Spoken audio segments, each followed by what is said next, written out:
Buenas noches. Una vez más nos motivamos a hablar de comercio internacional y en esta oportunidad vamos a conversar con nuestro apreciado profesor Ariel Gotro, quien tiene vasta experiencia, conocimiento y un gran expertise para dar de ese conocimiento adquirido a todos los que de verdad le seguimos. Así es que Ariel, como siempre, una cordial bienvenida, de verdad, un placer verte de nuevo. Gracias, Niurka, por invitarme nueva vez a este espacio y poder compartir aquí con todo el público algunos temas de los acuerdos comerciales, los principales acuerdos que tenemos nosotros y algunos que otros temas relacionados con los mismos. Precisamente porque de esos acuerdos comerciales que República Dominicana es signataria, vamos a hablar de una panorámica, el sacrificio fiscal de los acuerdos comerciales y, por supuesto, esas oportunidades existentes en los países que son parte de estos acuerdos en el esquema de integración que ha definido nuestro país. Así es que iniciemos, Ariel. Muy bien, gracias. Voy a poner entonces la presentación que tengo por aquí, a ver si se ve, me imagino que sí.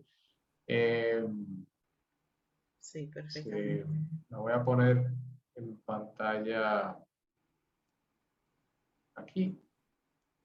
Creo que ahí se ve mejor todavía, Sí, así es. ¿no? Sí, Entonces, perfectamente. sí, bien, como tú decías, Niolka, vamos a estar tratando acá los acuerdos comerciales.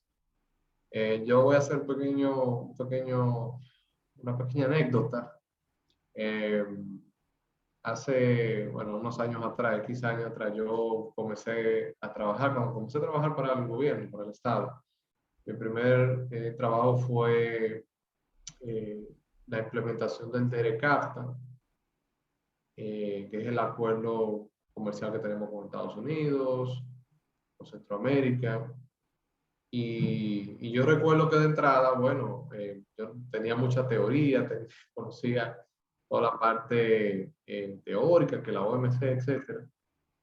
Fue por ahí en el 2006 que yo comencé. Pero no me imaginaba para nada que estos acuerdos implicaban tantas cosas, o sea, desde lo institucional, eh, lo técnico, claro, lo económico, es decir, había una serie de implicaciones que tenían los acuerdos, incluso implicaciones legales, de transformaciones de leyes, que me tocó a mí también hacer en su momento, y todo el trabajo titánico de poner en marcha un acuerdo, es decir, no solamente de negociarlo, sino también de implementarlo, lo cual fue toda una tarea, como les dije. Eh, Fue muy enriquecedora en ese momento, mucho trabajo, muchas malas noches, pero realmente fue una gran experiencia. Y fue mi primer contacto realmente trabajando con acuerdos comerciales. Entonces, para entender un poco, ¿no? O sea, vamos a hacer primero una introducción sobre los acuerdos comerciales y cómo los acuerdos se vinculan a la OMC, que es la Organización Mundial del Comercio, al derecho de la OMC, al derecho comercial internacional, como decía la maestra Niurka. Hay que tener en cuenta que todo acuerdo comercial debe estar necesariamente ligado o conforme a las reglas multilaterales de comercio. De hecho, los acuerdos comerciales surgen, así el DERECAFTA, el EPA, etcétera, por, eh, porque el sistema multilateral, que ahora mismo está representado en la Organización Mundial del Comercio, porque esas reglas multilaterales de comercio permiten que los acuerdos comerciales se puedan negociar y se pueden implementar entre distintos miembros de esa organización. Eh, con eso le digo que el sistema multilateral de comercio de la OMC no excluye, por lo tanto, la posibilidad de que dos o más de sus miembros puedan avanzar o puedan negociar acuerdos entre ellos. De hecho, uno de los objetivos que tiene la OMC es, o el objetivo esencial que tiene, es el de reducir las barreras al comercio, dígase las barreras arancelarias, las barreras no arancelarias también, y facilitar en sentido general el trasiego de mercancías y de servicios. Uno de esos mecanismos es precisamente a través de los acuerdos comerciales. Por lo tanto, los acuerdos comerciales contribuyen a lograr el objetivo esencial de la organización, que como les digo es derrumbar y derribar esas barreras al comercio. Entonces van en consonancia, un objetivo va en consonancia con el otro y se apoyan mutuamente. Como les decía, la base, el sustento legal, ¿verdad? Jurídico, porque recordemos que estos son acuerdos, son acuerdos internacionales y son tratados y se rigen por el derecho internacional público. Por lo tanto, tienen un fundamento jurídico, es derecho internacional convencional, como decimos, ¿no? Derecho internacional público. Tienen el fundamento en el artículo 24 del GATT y por igual en el artículo 5 del Acuerdo General de Comercio de Servicios, que no aparece aquí, pero también es parte fundamental del sustento jurídico de las áreas de libre comercio, de todo acuerdo de libre comercio que hay y que habrá en el futuro. Entonces, como les decía, debe ser compatible con la OMC y con los principios que enamoran estos artículos. Algo muy importante tener en cuenta en materia comercial, lo que ustedes ven en pantalla, que es la cláusula de habilitación, que en su momento, ¿no? Como parte del desarrollo histórico del sistema multilateral de comercio, permitió facilidades unilaterales de países desarrollados o más adelantados a favor de países menos adelantados o países en desarrollo como República Dominicana, como Haití, por ejemplo, que no están al mismo nivel de desarrollo comercial, económico que otros.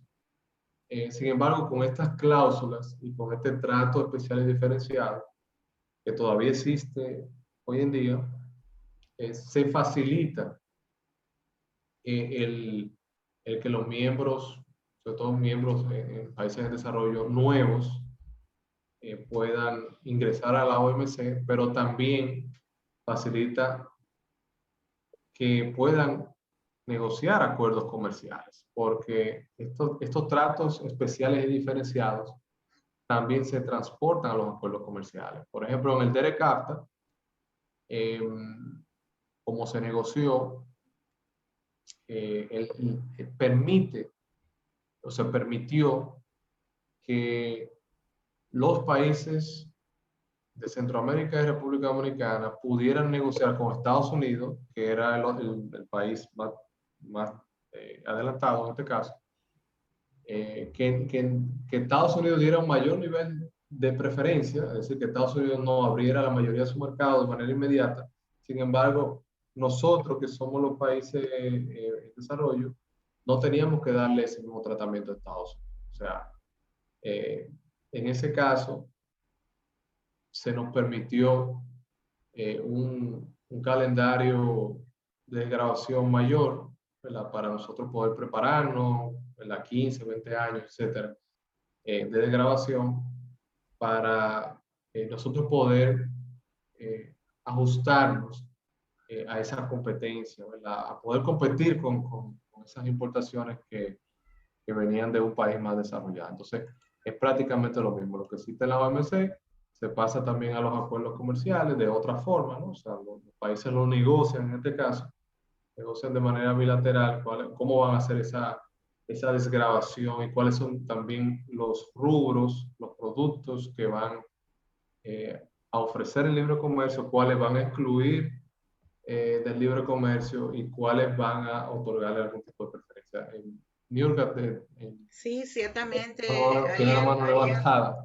sí, ciertamente, como República Dominicana tiene esos acuerdos comerciales El primero, el de acuerdo de alcance parcial con Panamá, un acuerdo bilateral. El de Centroamérica con estos países de Honduras, Nicaragua, Costa Rica, ya El Salvador y Guatemala, junto con República Dominicana, y así el CARICOM dentro del marco de esos 15 países que así lo conforman. El DERCAFTA, como tú bien mencionas, y el Acuerdo de Asociación Económica Europea, EPA, por sus siglas en inglés, y el último firmado, que fue el acuerdo con Reino Unido e Irlanda. Entonces ahí nos situamos en esos 6 acuerdos comerciales y ya, como bien refieres, tienen de sombrilla esos acuerdos multilaterales en el marco de la OMC. Así es, sí. Precisamente, esos son los 6 acuerdos que tenemos, lo vamos a ver un poquito después también.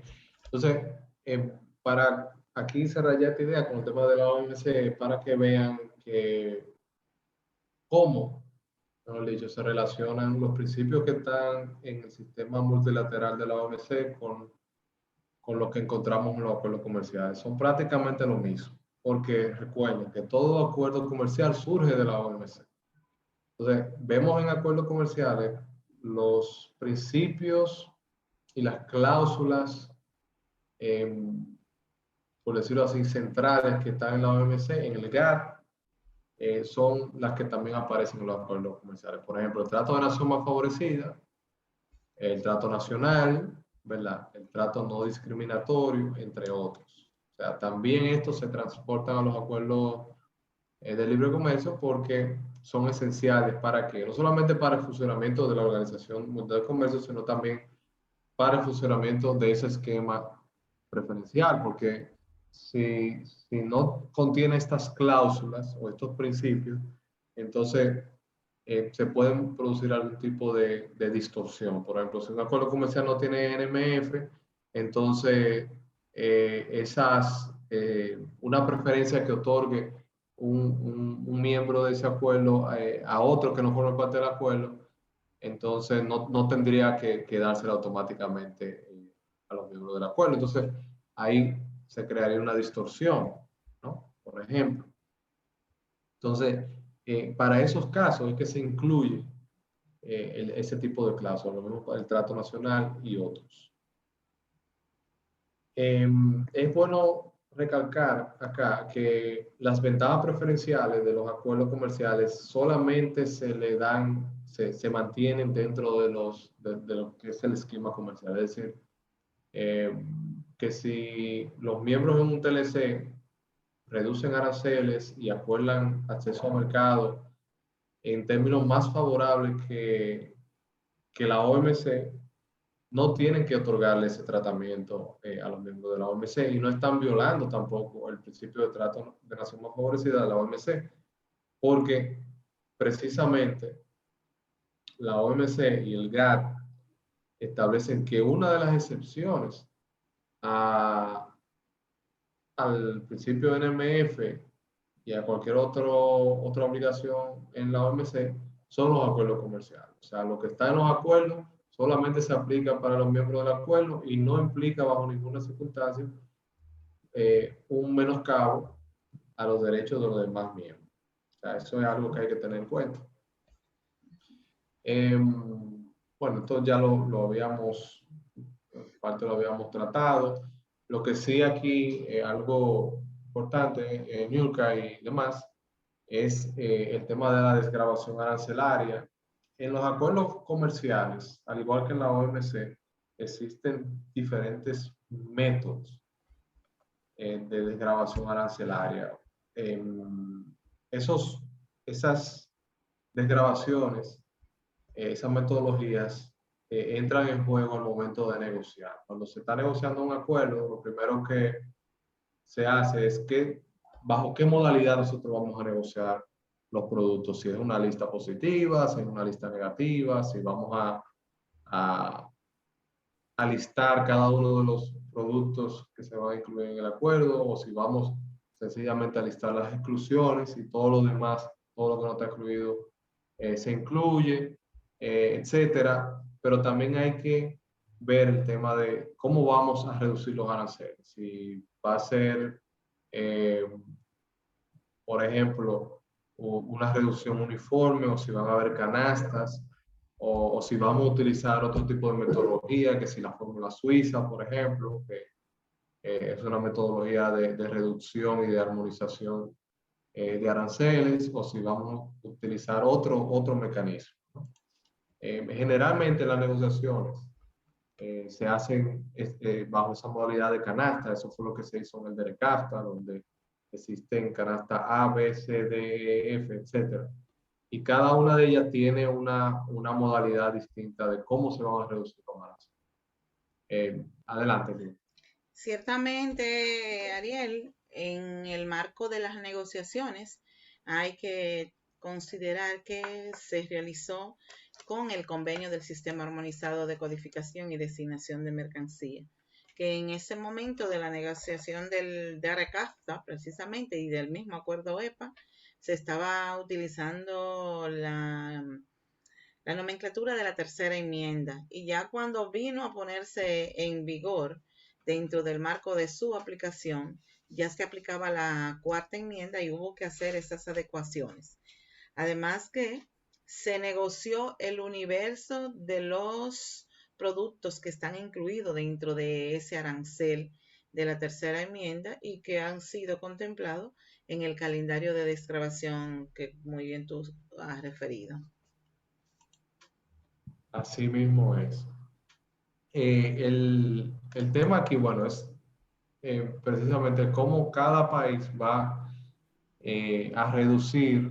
eh, Hay muchos países, eh, casi todos los países, lo que hicieron fue, bueno, una canasta que es el 80%, que representaba una gran parte, ¿no?, de los productos, iba a entrar inmediatamente el libre comercio. O sea, sí hay otras canastas que mantenían también ya el libre comercio, lo que en ese momento estaba en cero. Otras canastas también establecían una desgravación uniforme, ¿no?, a 5 años. Por ejemplo, un 20% de arancel de reducción arancelaria a 5 años, ¿no? Por ejemplo, si la arancel era 100% de una mercancía, el primer año bajaba un 80, el segundo 60, y así hasta el año 5, donde iba a estar en libre comercio. También había otras fórmulas, por ejemplo, una eh, que planteaba que se mantenía el arancel durante 5 años, luego en el año 5 comenzaba una reducción uniforme, o 10 años, y luego, ¿verdad?, se mantenía durante 10 años el mismo arancel, y luego entonces venía la reducción hasta el año 10. Entonces, ¿verdad?, cada una de estas canastas lo que plantea es una metodología de reducción distinta para distintas clases de productos, eh, con la idea de dejar los productos más sensibles para la producción nacional, que tengan los plazos más largos de desgravación. Por ejemplo, el mismo DERECAFTA, los productos sensibles de la canasta básica, de la canasta familiar, dominicana, etcétera,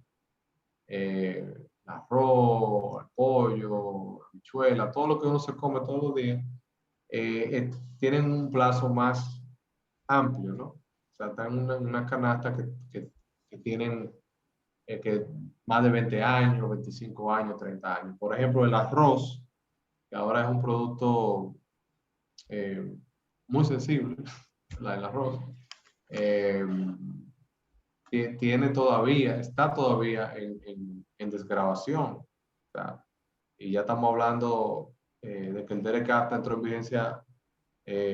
vigencia en el 2006, o sea, aunque República Dominicana lo puso en vigor en el 2007, en el 2006 comenzó la desgravación. O sea, estamos hablando ya casi 20 años, ¿no?, de ese acuerdo, Claro. más o menos. Y ya el arroz está reduciéndose drásticamente lo que es el arancel. Se está reduciendo también lo que es, o está aumentando, mejor dicho, los contingentes al mismo tiempo. O sea que que probablemente eso haga presión a las importaciones. Y sin embargo, todavía le quedan unos cuantos años para llegar plenamente al libre comercio. Cuando eso suceda, bueno, pues llega al libre comercio, está en cero, ya no va a ser posible tampoco cualquier tipo de salvaguardia, porque eso se aplica, la salvaguardia, por ejemplo, agrícola, se aplica durante el periodo de implementación, o sea, durante el periodo de grabación, o sea, ya después que se desgraba no se puede aplicar, etc. Entonces, hay que tener en cuenta cuando se negocian estos acuerdos, lo que les quiero decir es lo siguiente: hay que tener en cuenta muy bien qué productos se incluye, qué productos se va a excluir, en la metodología también que se va a utilizar para desgravar, y también los mecanismos de defensa comercial que se están negociando, porque nosotros estamos viendo ahora, ¿verdad? Le estamos hablando del 2005, cuando comenzó el DERECAT, el 2006, etcétera. Pero ya estamos en el 2022 y el tiempo pasa, pero pasa rápido porque cuando lo negociamos no vemos que ese tiempo va a llegar, pero llega. Y entonces se pueden producir temas comerciales o no comerciales, hasta temas de seguridad alimentaria, de producción nacional, etcétera, temas sociales, temas que van asociados también a lo agrícola, y hay que tener en cuenta ese tipo de temas cuando se está negociando. Vamos a pasar ahora, bueno, aquí ustedes ven en pantalla los acuerdos, lo que mencionó Niurka. Aquí solamente hay 5, pero el número 6 es el acuerdo que se negoció con Reino Unido, que fue una extensión realmente del EPA, porque cuando Reino Unido se retira de la Unión Europea, ¿verdad? El Brexit, entonces tiene que renegociar de nuevo todos sus acuerdos comerciales, y nosotros logramos afortunadamente negociar ese acuerdo, que entró en vigencia ya el 1 de enero del 2021, ¿verdad? Hace como un año y pico que entró en vigencia, y pudimos preservar también el acceso preferencial, por ejemplo, para el banano, y para otros productos que se están exportando en una cantidad importante hacia ese mercado del Reino Unido. ¿No? Lo negociamos países de CARIFOR, bueno, ¿verdad? Que tú sepas, al igual que en el EPA, que fue CARIFOR, ¿no? CARICOM, más nosotros. Igual aquí fue Reino Unido, fue CARIFOR, o sea, CARICOM, nosotros, y Reino Unido, y es un acuerdo bilateral. Eso hay que tenerlo en cuenta. El DERECAT es un acuerdo multilateral, el R de Panamá es bilateral, el de Centroamérica es bilateral también, con Centroamérica, o sea, República Dominicana de una parte, Centroamérica de otra, y el R de CARICOM por igual es bilateral. ¿No? Nosotros hemos tratado de entrar desde los años 80 a la CARICOM como miembro pleno, pero no ha sido posible, lo cual nos otorgaría pues, mucho mayor acceso, un acceso más preferencial al mercado de CARICOM, que es una zona en la cual tenemos un buen desempeño comercial, como te acuerdo, por cierto. O sea, tenemos un buen desempeño, y el desempeño fuera mucho mejor si fuéramos miembros, pero todavía no, eso no ha sido posible. Sí, Sí, y aún hay que hacer la salvedad que existe ese acuerdo que se firmó en el 98 y que está vigente, y además se aplica dentro del marco de esas importaciones y de esos productos que también se exportan hacia esos países. O sea que aunque no seamos en pleno derecho todo lo que es la participación en el marco del CARICOM, pero sí tenemos un acuerdo comercial que se firmó en el 98, entró en vigor en el 2001 y está vigente para su aplicación. así mismo es. Mire, aquí me gusta mucho esta lámina porque resume bastante bien cuáles son las materias, cuáles son los capítulos que contiene en cada uno de estos acuerdos, las disciplinas comerciales. Como ustedes pueden ver, eh, tanto el DERECAFTA como el EPA eh, son los más completos, incluyen prácticamente todos los temas comerciales. Ahí está la OMC también, que bueno, la OMC claro que lo incluye todo, pero para que ustedes vean en comparación con el acuerdo con Centroamérica, con el de CARICOM, con el de Panamá. Por ejemplo, en el caso de Panamá, que tú lo conoces bien, es un acuerdo de alcance parcial. O sea, es un acuerdo comercial, pero a diferencia de los otros, solamente incluye bienes en las mercancías.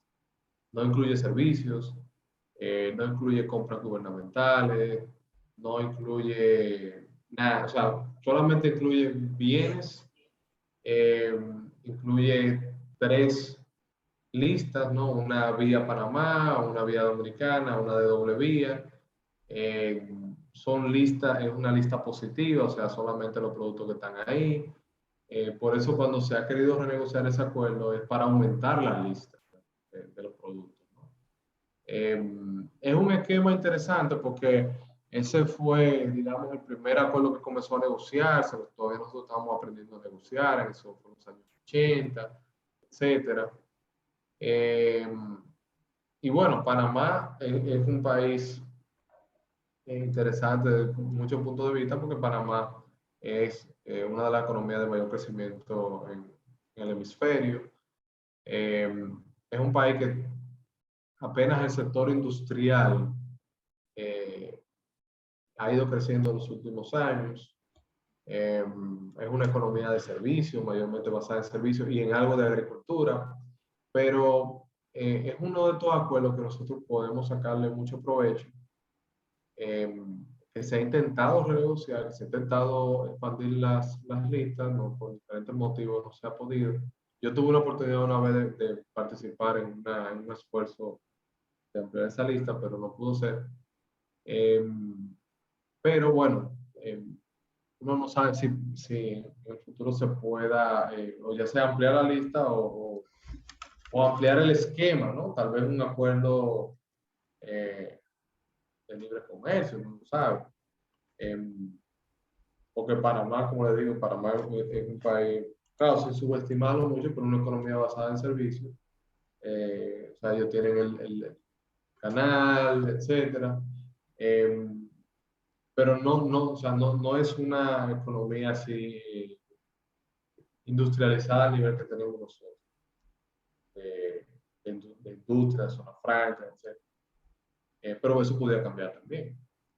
Sí, pero Adelante. en ese aspecto que tú refieres, Ariel, puede contemplarse que como ese acuerdo se firmó en el 85 y estamos en el 2022, se pudiera hacer una revisión dentro del marco de incluir la parte de servicio por esos temas de la conectividad, de la logística, los esquemas y más que República Dominicana apuntar al hub logístico. Entonces pudiera darse una importancia relevante a ese acuerdo comercial para incluir esos aspectos que tienen que ver más con los temas logísticos.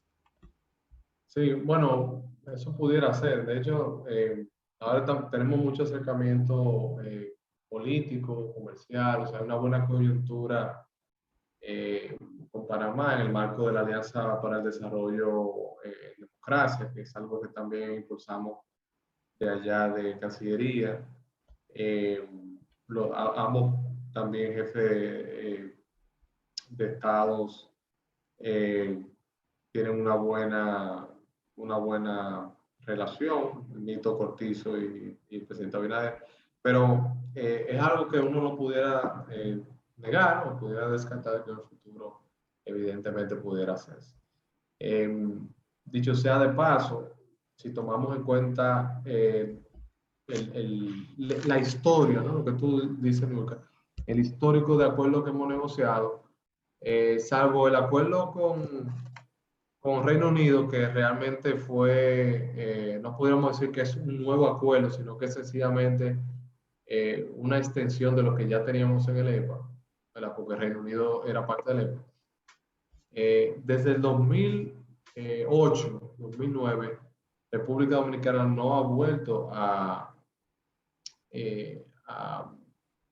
firmar ningún acuerdo, ¿verdad? No, tenemos ya 14 años, ¿verdad? Una gran sequía de acuerdos, porque como tú dices, del 98 al 2008, que fueron como 10 años, o sea, logramos producir 5 acuerdos, ¿verdad? Incluyendo este de Panamá, que realmente se entró en vigencia, entró en vigor en esos años. Entonces, pero no hemos, luego de eso, del 2008, 2009, no hemos vuelto a tener acuerdos nuevos, por decirlo así. Eso puede obedecer a muchas cosas, a un cambiante entorno internacional, la propia maduración de estos acuerdos. O sea, estos acuerdos también han cambiado la fisionomía del comercio dominicano, o sea, de cómo nosotros producimos, cómo adquirimos bienes, servicios, qué consumimos, cuáles son nuestros principales proveedores, dónde nosotros también exportamos, cuáles son los principales mercados. Es decir, han cambiado la realidad, la fisionomía comercial de nuestro país, y nos han integrado más a esto que a otros. O sea, ese es otro de los efectos de los acuerdos de libre comercio, que producen desviación y creación de comercio, es decir, integran más a los miembros y excluyen más a los que no son miembros. Posiblemente esta participación pudiera motivar a que se retomen esos temas con países que sí quieren, y más con eso que ya tenemos una experiencia como es el caso de Panamá, para incorporar y reanudar un intercambio en el marco de esa experiencia vivida, de esa madurez existente y por supuesto de incorporar a tantos jóvenes que hoy tienen ya una carrera de negocios internacionales, que pueden también involucrarse en ese aspecto, al nivel de poder vivir esa oportunidad de negociar con un acuerdo que se le incorporen otros temas que no solo tiene que ver comercio, si eso por ahí no se quiere tocar, pero sí se puedan incorporar otros elementos del cual a nivel global pudiera ser interesante para los países partes. Sí, claro, así mismo. Mira, y otro aspecto, aparte del que mencionamos, de que los acuerdos comerciales tienen un efecto, eh, ¿verdad? En el comercio, segrega más el comercio, es decir, lo une más a los miembros, pero también separa a los miembros de los que no son miembros. Es decir, concentra, se produce una concentración del comercio. Uno de los efectos también es el costo o el sacrificio fiscal que hacen los países. Porque cuando un país reduce aranceles y otras cargas, eh, también deja de recaudar un dinero que antes entraba por aduanas.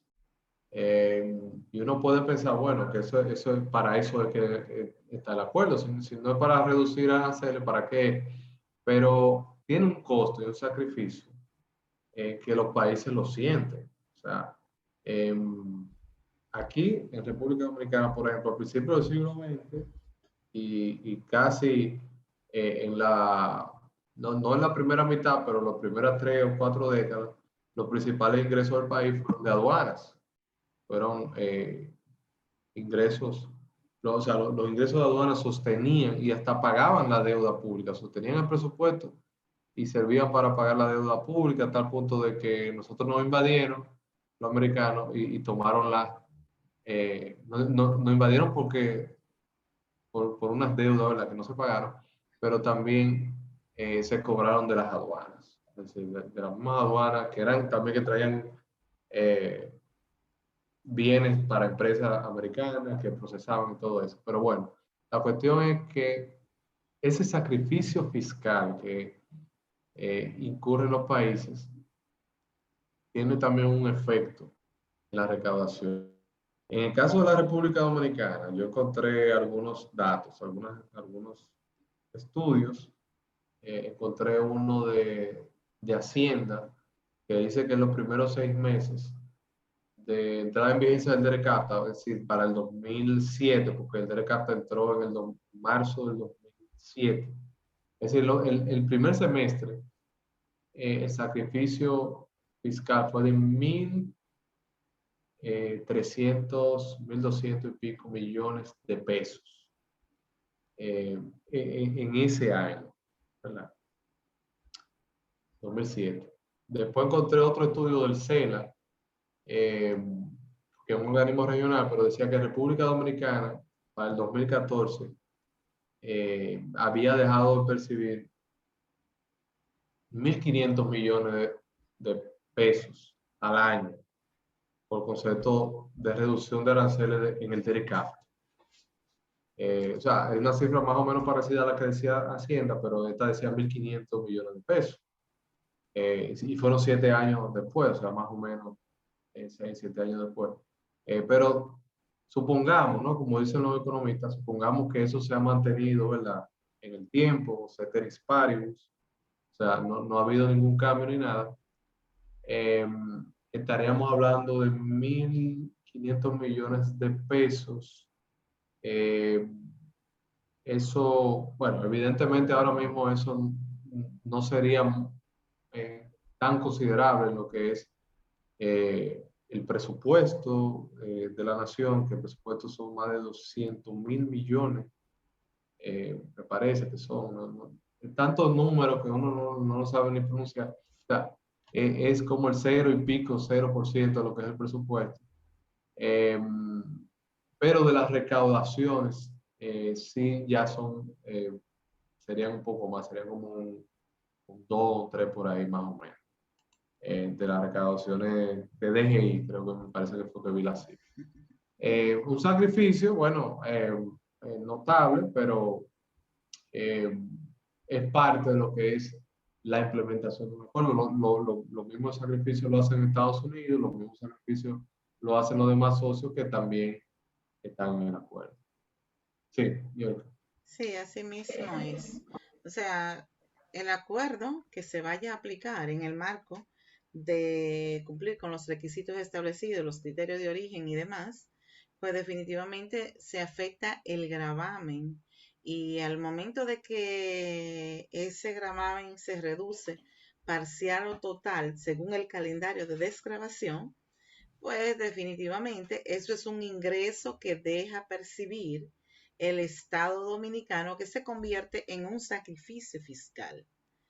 Entonces ahí está el punto importante de identificar si realmente el sacrificio fiscal del Estado dominicano por la aplicación de un compromiso a través de un acuerdo comercial del cual ya hay una obligatoriedad de cumplir, pues definitivamente si ese monto dejado de recibir por el Estado se recibe por el consumidor al momento de adquirir un bien que se ha aplicado un acuerdo comercial.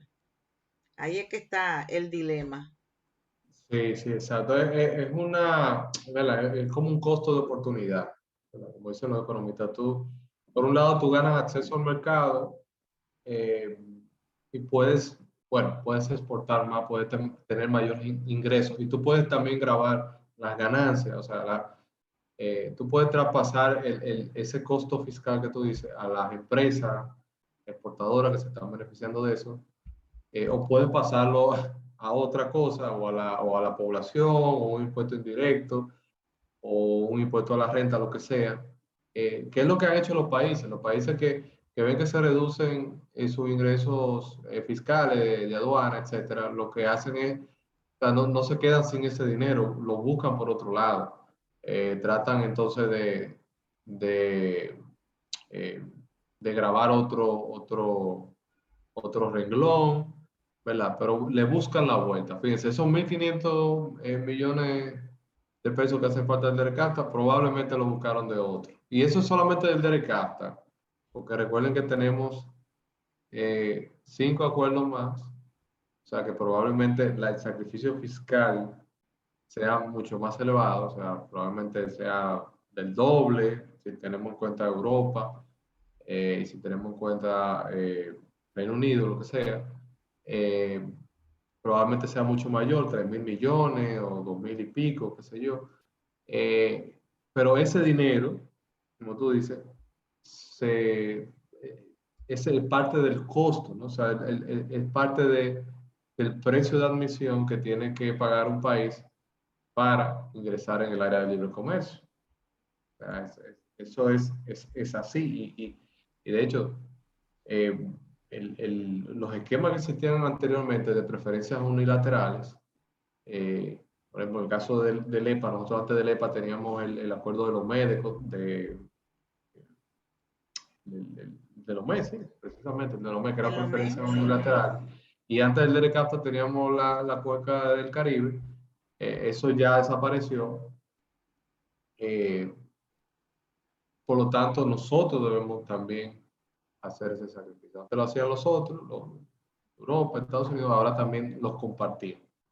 Lo que sería interesante, Ariel, es que pudiéramos tener una data más actualizada de esas informaciones del sacrificio fiscal, porque ya han pasado los años, desde el 2006 al 2022, y ya se encamina a dentro de pocos años ya la desgrabación total, en el caso del DARE-CAFTA, y sería interesante, sí, que nuestros estudiantes, el interesado busque estas informaciones mucho más actualizadas y que entienda que el Estado Dominicano ha dejado de percibir dentro de ese estilo y entonces lo que hay que incrementar ese desafío que ya iremos hablando en este conversatorio. Así es. Bueno, ya pasando al DERECAFTA, rápidamente, porque hemos hablado también de algunos Sí, temas. Eh, Miren, el DERECAFTA, como dice aquí, fue un desenlace natural. O sea, fue algo, el DERECAFTA no fue que sorprendió. O sea, fue un desenlace natural del momento. De hecho, en ese preciso instante, cuando se comenzó a negociar el DERECAFTA, que fue en el 2003, fue 2003-2004, también se estaba emprendiendo negociaciones en el marco del ALCA, del Área de Libre Comercio de las Américas, que de hecho sea de paso, hace poco tuvo lugar en California la Cumbre de las Américas, que la Cumbre de las Américas surgió precisamente por los esfuerzos del ALCA. ¿Para qué? Para integrar a todo el hemisferio en una gran área de libre comercio, que no pudo ser, ¿verdad? En el 2005 se cayeron las negociaciones, se desintegró ese esfuerzo. Sin embargo, el DERECAFTA pudo concluirse y incluirnos nosotros, la República Dominicana, que no éramos de los originales, era Centroamérica y Estados Unidos que estaban negociando, y nosotros nos integramos luego, le hicimos gestiones en Washington, gestiones con los centroamericanos, y logramos eh, sumarnos a esas negociaciones. La República Dominicana tuvo apenas 3 rondas de negociaciones, mientras que los demás países de Centroamérica tuvieron muchas más rondas de negociaciones con Estados Unidos. Pero eso no implicó tampoco que nosotros estuviéramos en una desventaja, porque realmente el equipo negociador hizo un gran esfuerzo, hizo un gran trabajo y logró preservar algunas de esas aperturas, algunas de esas preferencias en términos favorables. O sea, no estoy diciendo bueno, que eran perfectos ni nada, pero lograron eh, lo que se parecía imposible y concluyeron una negociación para incluir a República Dominicana, porque nos íbamos a quedar fuera y vamos a tener que negociar también de manera bilateral con Estados Unidos, como lo hizo Colombia, como lo hicieron otros países, como lo hizo Chile, por ejemplo. Y negociar también solo es un poco arriesgado, porque tú no tienes la ventaja de la cantidad, ¿no? de ser parte de un bloque, por decirlo así, y, y tener también un equipo negociador, por decirlo así, más amplio, que pueda también hacer valer su posición. En ese caso, sí nos vimos de esa forma. Aquí, en estas negociaciones, yo no participé en las negociaciones, ¿no? Yo le estoy hablando de historia, de gente que me han contado, yo trabajo con gente que sí lo negociaron y todo eso, pero ciertamente los temas más difíciles fueron los temas agrícolas, fueron de los últimos que se negociaron, las reglas de origen, que tanto le gusta a Niurka, por igual fueron de los últimos temas, porque es así, realmente en negociaciones comerciales uno negocia primero los productos y luego negocia otras cosas sobre esos productos, o sea, temas de medidas sanitarias, temas de reglas de origen, que también eso ayuda, tú lo sabes, Niurka, Sí. a que si tú concedes un sector o un producto, tú luego puedes limitar el acceso. O sea, si tú estableces unas buenas reglas de origen, tú puedes proteger a tu industria nacional,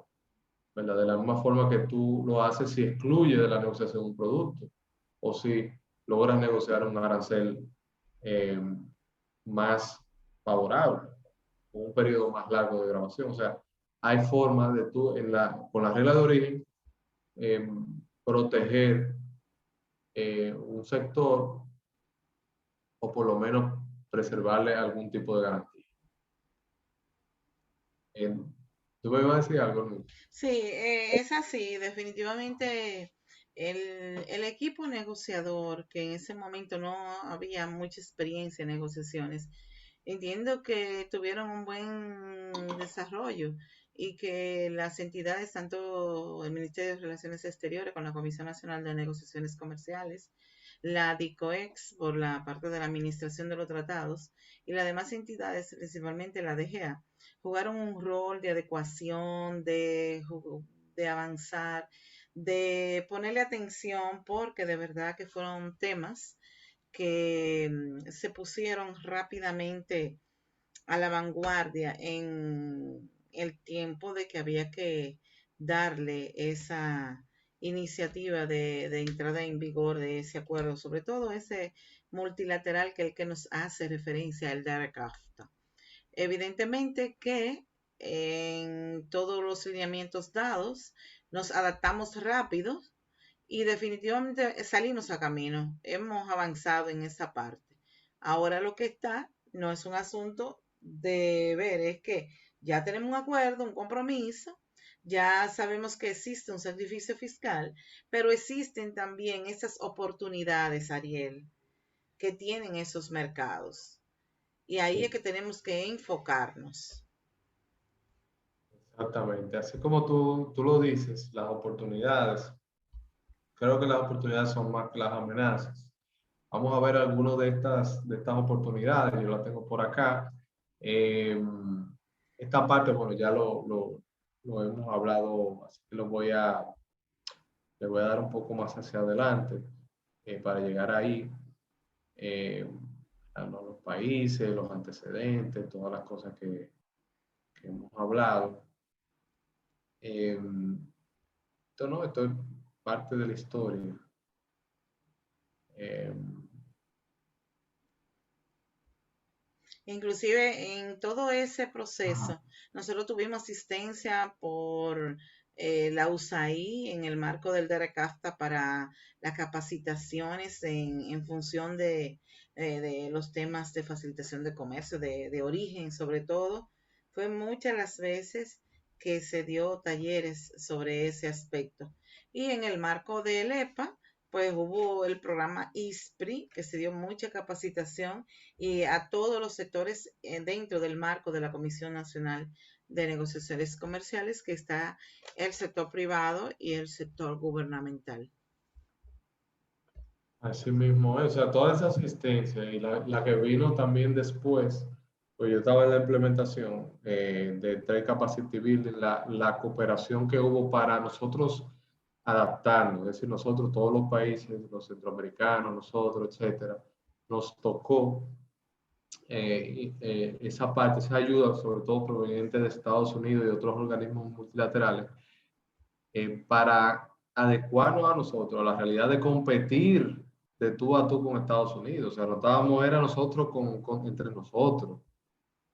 No, o sea, era con Estados Unidos, que en ese momento, estamos hablando de 2006, 2007, o sea, Estados Unidos era Estados Unidos, todavía es Estados Unidos, ¿verdad? Pero en ese momento Estados Unidos era la única, la última superpotencia. China todavía no sacaba la cabeza. O sea, Estados Unidos era un monstruo, donde se producía todo, se hacía de todo. Algunas empresas sí estaban ya casi recogiendo para China, para esos países, pero nosotros éramos los pequeños y Estados Unidos era grande y teníamos que adaptarnos a la realidad de poder competir en igualdad de condiciones que plantea este acuerdo, el DERECAFTA, con una potencia como Estados Unidos. Entonces, parte de los beneficios, Niurka, precisamente del DERECAFTA es lo que ustedes ven en pantalla, o sea, el acceso a ese gran mercado donde existen más de 300 millones de habitantes. Aquí incluye también la población de América, de Centroamérica, ¿no? 363, probablemente sea un poco más. Y 48 millones en Estados Unidos, ¿no? De hispanos. Son la primera minoría. Incluyendo 2 millones o hasta más. Dicen que son 2 millones de dominicanos, pueden que sean más, que están en los Estados Unidos, que también son un mercado cautivo, ¿verdad? Un mercado de productos étnicos, productos nostálgicos y demás. Cuenta con un dinámico comercio exterior, la cercanía geográfica, que es sumamente importante en estos tiempos donde hay reducción de las cadenas globales de valor, donde los países están buscando ya la cercanía de nuevo como una ventaja comparativa y hasta competitiva, donde los productos ahora, lo que importa es el abastecimiento, eh, garantizar, ¿verdad? El suministro seguro, confiable, no tanto el precio, sino qué tan rápido puede llegar la mercancía, cuando los fletes ahora mismo están altos, sé que aparecen, etcétera. O sea, con todo esto de la pandemia y la guerra de Ucrania, me refiero. Entonces, la cercanía geográfica con Estados Unidos, entre nosotros y Estados Unidos, es también una ventaja de acceso al mercado, porque nosotros estamos en el mismo hemisferio, ¿verdad? Estamos cerca, a 2 horas, ¿verdad? Podría, somos el país más cercano también, con la primera frontera natural que tenemos con Estados Unidos. Es como yo lo veo. Entonces, eso es sumamente importante, un gran mercado, la mayor economía, la afinidad cultural, la afinidad hasta familiar, ¿verdad? Que tenemos los vínculos familiares con Estados Unidos, que es nuestro principal socio comercial, nuestro principal destino de exportación, nuestra principal fuente de remesa, nuestra principal fuente de turismo, de inversión extranjera, de todo prácticamente en Estados Unidos. Entonces, aquí tenemos, esto ya lo habíamos comentado, los diferentes canastas, la A, que es la que plantea que está en cero inmediatamente, la B, 5 años, la C, 10, 15, etcétera. Eso ya lo habíamos comentado, pero para que ustedes lo vean aquí gráficamente. Entonces, la estrategia era proteger estos productos sensibles, Niurka, lo que tú habías mencionado también. Fíjense, todos son productos importantes para el país, ¿verdad? Social y económicamente sensible, el arroz, el ajo, el pollo, el cerdo, res, habichuelas, eso es lo que comemos, ¿verdad? En el día a día, el dominicano, mayormente, o lo que utiliza también para cocinar, como el ajo, ¿verdad? No se come el ajo así, sino que lo utiliza para otra cosa. Igual acá, ¿no? O sea, estos son algunos, había también otros, como lo de la famosa rectificación técnica, que son productos sensibles. Así, Costa Rica probablemente tendrá su producto sensible, que hizo lo mismo, no sé qué será, si será el maíz o si... Ahora mismo no lo tengo en la mente, pero de seguro que cada país centroamericano también excluyó o logró otro tratamiento para sus productos sensibles. Sí, así es. En el sector, perdón. Así es. Cada país ellos tienen delimitado en el mismo acuerdo, que de hecho, en el marco del DARE-CAFTA, ese acuerdo tiene 3 tomos y ahí está muy delimitado cada uno de los productos por países. Así mismo es, exacto, en el capítulo 3, en los anexos, en el anexo 3. Brevemente aquí la parte agrícola, que es sumamente importante. Como es sensible, ¿verdad? Todo esto es agro, ¿verdad? Ustedes ven aquí, ahí no hay productos sensibles que sean industriales, ni nada, ese tipo de cosas. El sector agrícola, como es sensible, y lo estamos viendo ahora, señores, con este tema de la guerra de Ucrania, con la pandemia, con una posible crisis alimentaria, el aumento de los precios de los alimentos y, como les decía, una crisis alimentaria en ciernes. Es sumamente importante la seguridad alimentaria. Por eso muchos países buscan proteger su sector agrícola, ¿verdad? El DRECAFTA no fue diferente. Hay salvaguardias, por ejemplo, especiales agrícolas, hay salvaguardias automáticas. Hay diferentes mecanismos para garantizar que estos sectores, estos productos sensibles, no se vean amenazados ante la súbita y masiva llegada de productos importados. O sea, por eso, en el capítulo 3 y también en el capítulo de defensa comercial, se establecen estos mecanismos para que para salvaguardar lo que es el sector de importaciones masivas. Este es uno de los temas que evidentemente a la larga o a la corta va a provocar una posible renegociación del DRECAFTA. No, eso no resultaría descabellado, o sea, incluso los mismos Estados Unidos está pensando en renegociar algunos acuerdos de ellos en esta materia agrícola. En la OMC también, ahora venimos de la conferencia ministerial, donde a pesar de que no se pudo concluir un acuerdo sobre temas agrícolas, sí se dejó sobre la mesa para la próxima ministerial posible acuerdo, o sea, las partes terminaron de negociar, pero siguen negociando en ese sentido porque es sumamente importante y está de nuevo adquiriendo relevancia el tema agrícola para muchos países, por el tema de la seguridad alimentaria, por temas de evitar la dependencia. Fíjense cómo estamos ahora nosotros, muchos países del mundo, dependiendo del trigo, del maíz, de la urea, de la soya que proviene de Ucrania y que proviene de Rusia, cuando esos países ahora mismo están en una guerra y no se puede mover ninguno de estos productos, entonces eso puede provocar una crisis. Puede provocar, no, es posible que provoque eh, una crisis alimentaria. Entonces, por eso los acuerdos también tienen esos factores en cuenta.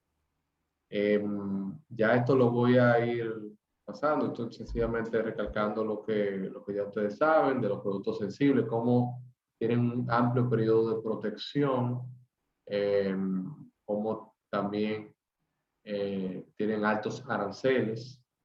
Fíjense, 99, todos estos productos tienen 99%. Eso no es nada, señor. O sea, 99 no es un tope, tú lo sabes, New York. O sea, hay países que tienen aranceles de 200, 300, 1000% para algunos productos. A 99 no vayan a creer como que, 99 es como lo máximo.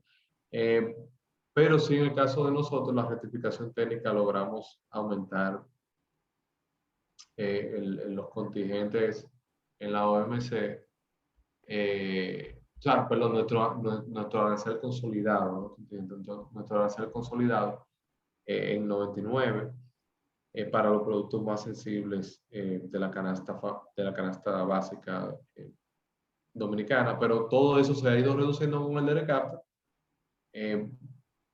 porque bueno, no se logró excluir o no se logró preservar ese nivel de protección. Por ejemplo, el tema del arroz, como yo le decía, el tema del arroz es uno que está provocando ya como ruido, ¿verdad?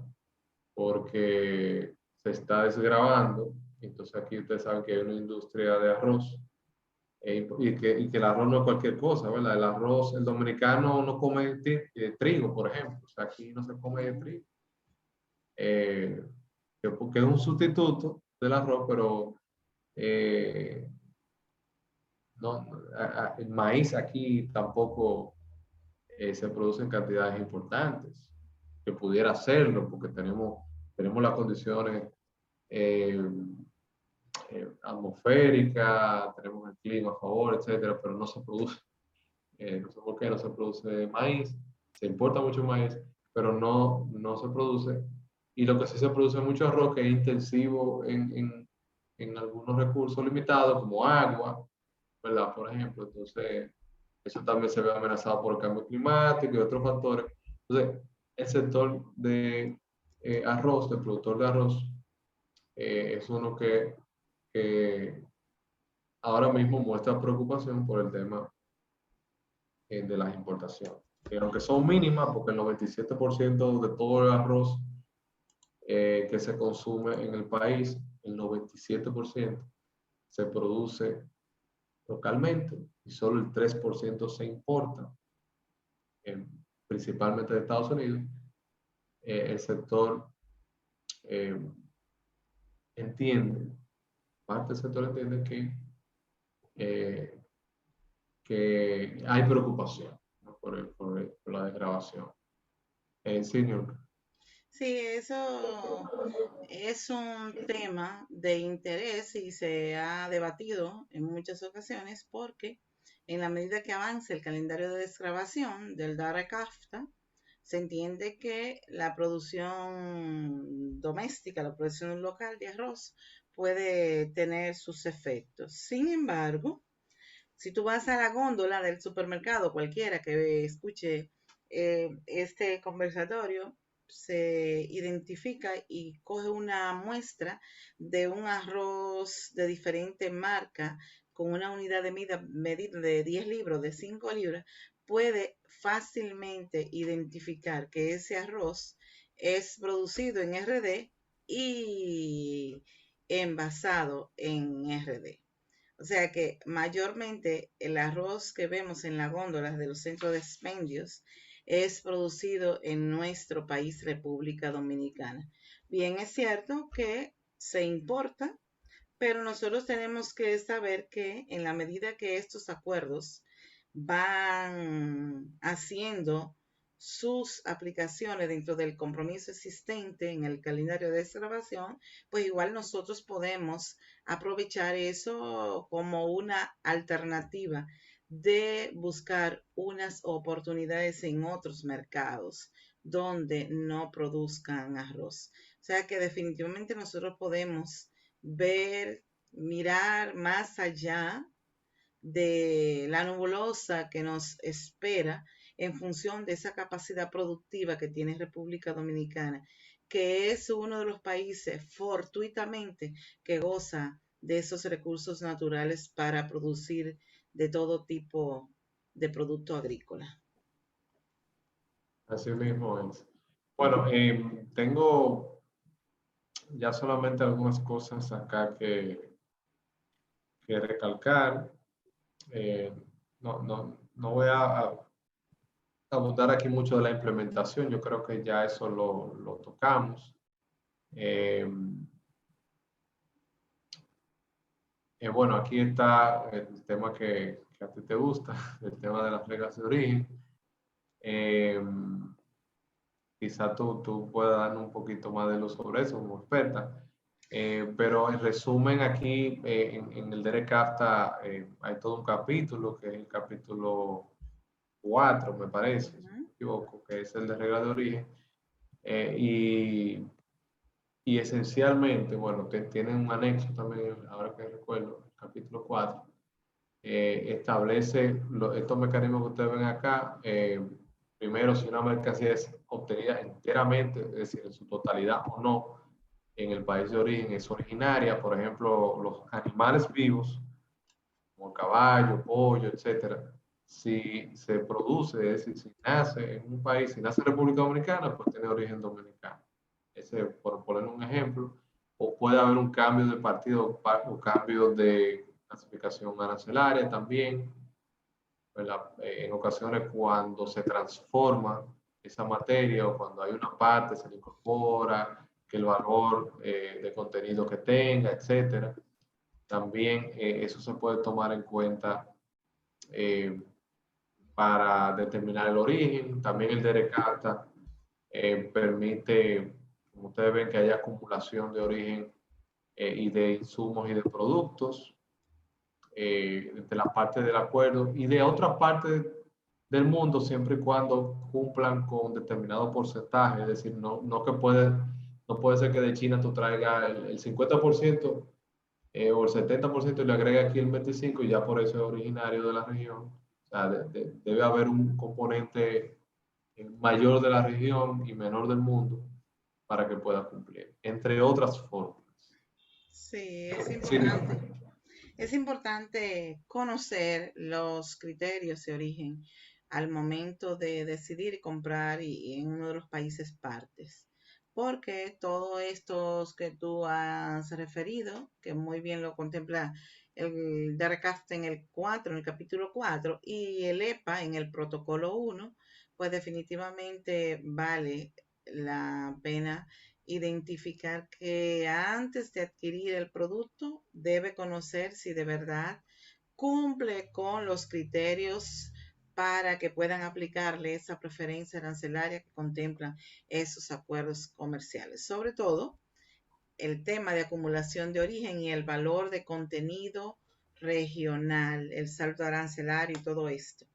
Y es evidente que si pudiéramos situar un ejemplo, si tú compras una mercancía que está en México, que la fabricaron en México, y la lleva a Miami, de Miami, que es un estado de Estados Unidos, y la destina a República Dominicana, pues sabes muy bien que el país de origen es México y el país de procedencia es Estados Unidos y el país de destino RD. Entonces, deben considerar que ahí no le van a conferir origen porque le van a etiquetar donde dice hecho en México y ese es un elemento importante, aunque usted identifique en la declaración aduanera que le ponga que el producto es de origen de México, de Estados Unidos, siendo de México. Entonces, ahí está la sanción definida para la aplicación de la legislación aduanera en el marco que la nueva ley 168/21 establece una reliquidación hasta 3 años para poder identificar todos esos elementos. O sea que es importante conocer esos criterios de origen antes de usted hacer ese proceso de esa negociación internacional. Y otro punto importante, Ariel, para todo el ajá. que vaya a escuchar esto, es que estos acuerdos contemplan lo que es la resolución anticipada. Y es importante que la gente vea que es lo que identifica cómo usted puede valerse de la resolución anticipada para solicitar una información en el marco de lo que usted pretende exportar e importar. Y la misma nueva ley de aduana de la República Dominicana asimismo lo contempla. Sí, efectivamente. Esos son de los temas, claro, que hay que tener en cuenta, evidentemente. Pues mira, yo sencillamente ya lo que iba a agregar son cosas de las cuales, pues, son generalidades del Carta que también pudiéramos extrapolarlo a los demás acuerdos, como los temas de defensa comercial, propiedad intelectual y demás, que son las llamadas disciplinas comerciales. Ya hablé del tema, por ejemplo, de defensa comercial, como los acuerdos incluyen medios o mecanismos para proteger la industria en caso de que haya una importación súbita o masiva de algún producto que provoque una amenaza o un daño real a la industria nacional. Ahí tenemos, por ejemplo, las medidas de salvaguarda, las medidas antidumping también en caso de que haya algún un dumping, ¿no? Pues, o alguna práctica desleal al comercio, etc.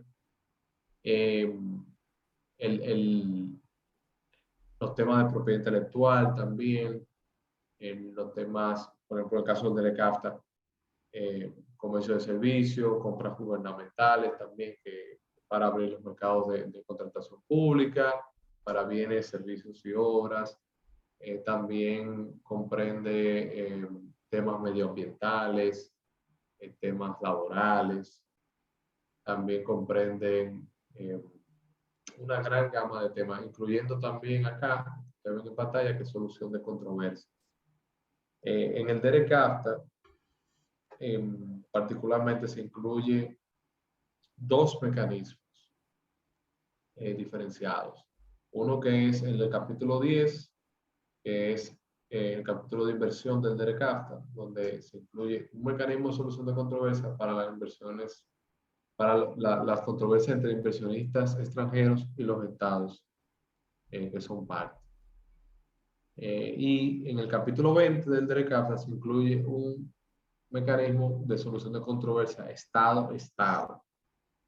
Cuando yo estaba en industria de comercio, me tocó en una ocasión, trabajé durante 5 años en esa parte, ¿no? Yo trabajé muchos años ya, pero 5 años específicamente yo trabajé con los casos, o sea, yo trabajé casos ahí de arbitraje, del capítulo 10 del DERECAFTA, también trabajé el primer caso Estado-Estado del DERECAFTA, que fue una controversia entre El Salvador y Costa Rica por la aplicación multilateral del DERECAFTA, que lo ganó Costa Rica, que nosotros fuimos como tercera parte y apoyando la posición de Costa Rica de que el DERECAFTA era un acuerdo multilateral porque El Salvador entendía que no, que era bilateral, que era Estados Unidos y nosotros. Y realmente el tribunal arbitral se pronunció en favor de Costa Rica, estableciendo que el acuerdo efectivamente es un acuerdo multilateral.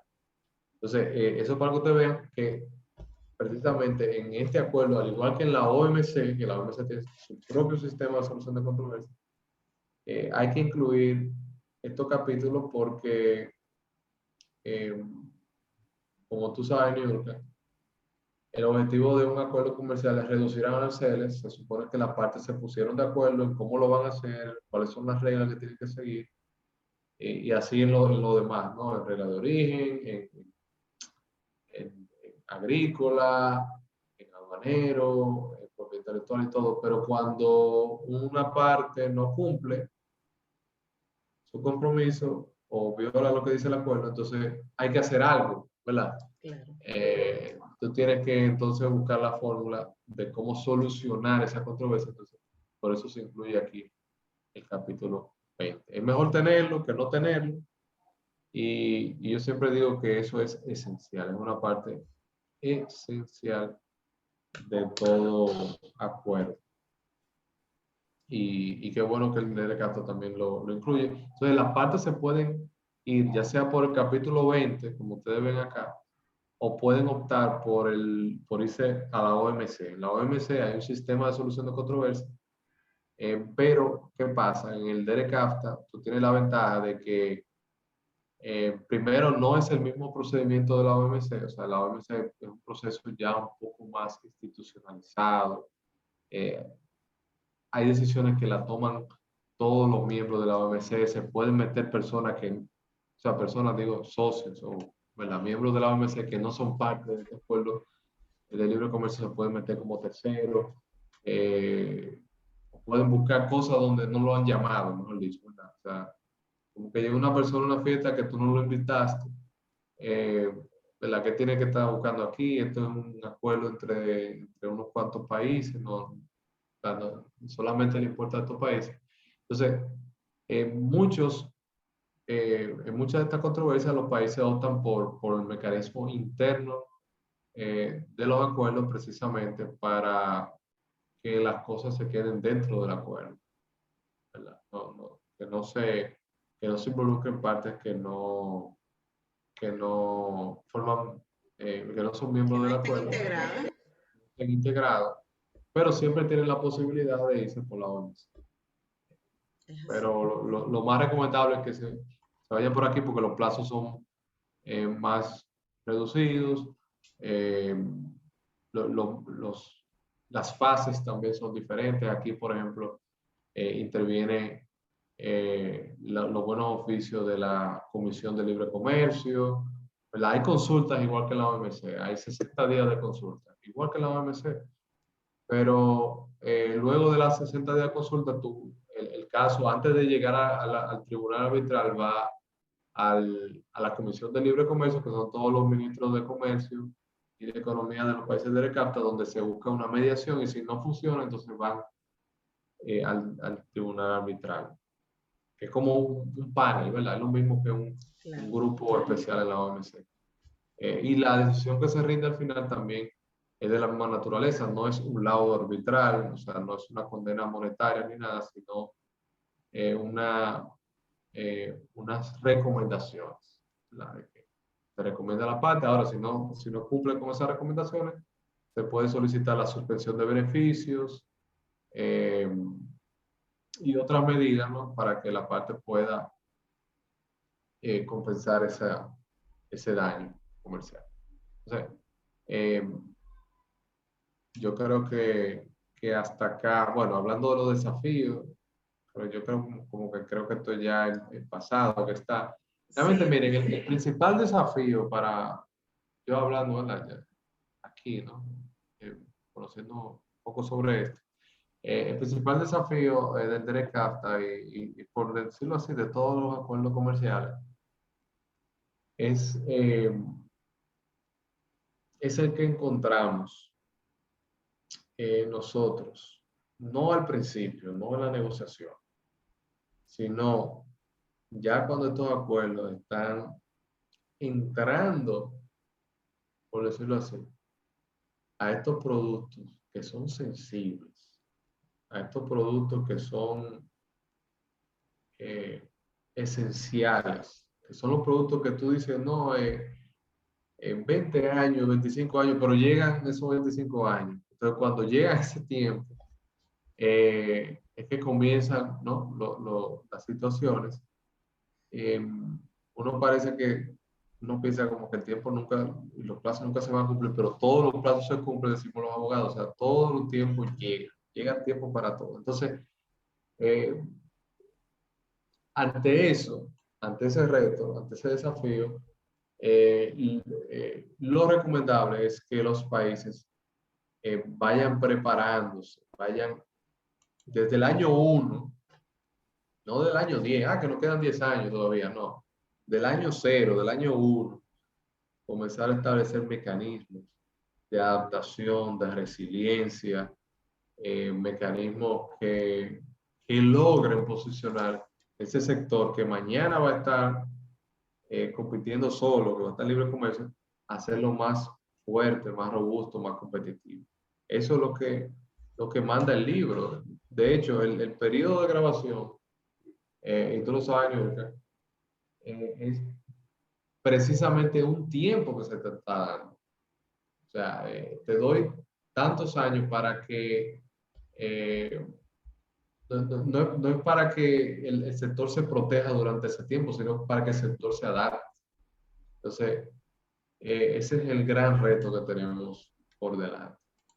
Muchos productos que se van a desgravar. En el EPA va a pasar lo mismo también con Europa. O sea, en Europa todavía no hay tanta bulla como con el DERECAFTA, porque en un acuerdo de 2009 todavía no ha madurado lo suficiente, pero una década más adelante vamos a estar escuchando las mismas quejas, ¿verdad?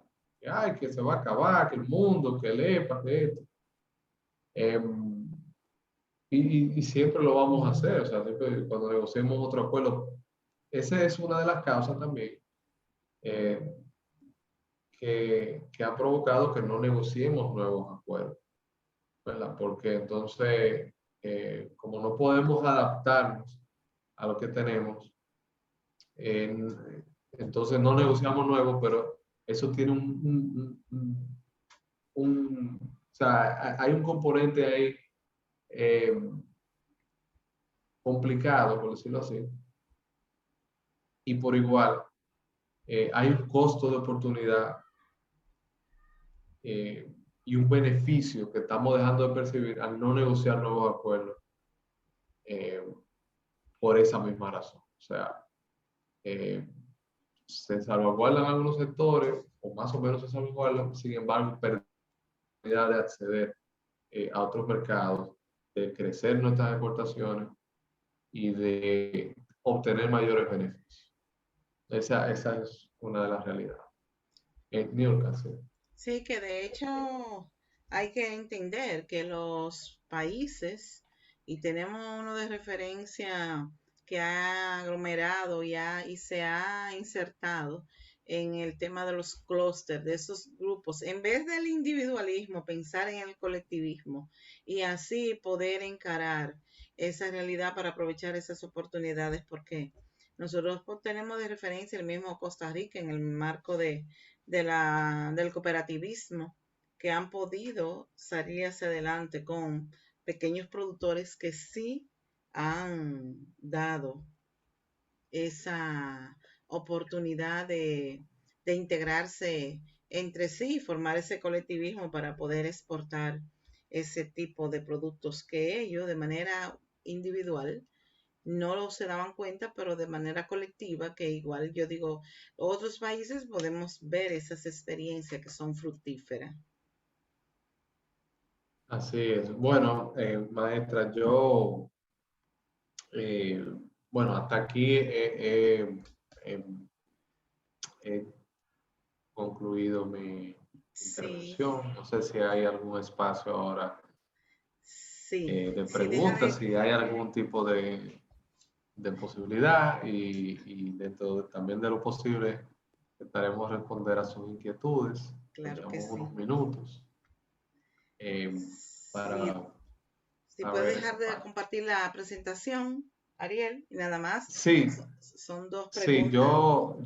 yo les voy a enviar, déjenme ver si la tengo por aquí, voy a mandar por WhatsApp. Yo la tengo por aquí. Bueno, a ver, ¿dónde está? Eh, Dentro está por de... ahí en algún lugar. Déjenme ver si Y aquí está. arriba, Sí, no, la estoy buscando arriba. ahora, no, no sé dónde Sí, está. yo la veo aquí arriba que dice pero ahí ella te sale ahora. Dentro de Sí, lo que se deja de compartir, ya te hemos de verdad visto el desglose muy detallado de todos estos acuerdos, sobre todo enfocado en el de ARCAFTA, que es el acuerdo multilateral que ha tenido mayor relevancia en nuestro país. Pero sí, dentro de eso, Ariel, nosotros tenemos esa panorámica, ese proceso de negociación, de implementación, de insertación, de adecuación. Y ya hemos venido dando año por año todos estos procesos con realidades, con resultados. Ahora, como tú referías, si extrapolamos el sacrificio fiscal de ese tiempo a la realidad, pues igual es evidente que los números deben ser ya en un aumento que nosotros en muchas ocasiones no lo percibimos a nivel de los consumidores. Y en el marco de las oportunidades es evidente que nosotros tenemos muchas oportunidades en función de todo eso que tú referías, de identificar esas cadenas de valor, esos elementos que nos permiten que aún con todas las situaciones que se dan a nivel global, pues pudiera verse dentro de un esquema más positivo para dar luz en el marco de estos acuerdos comerciales que República Dominicana es signataria.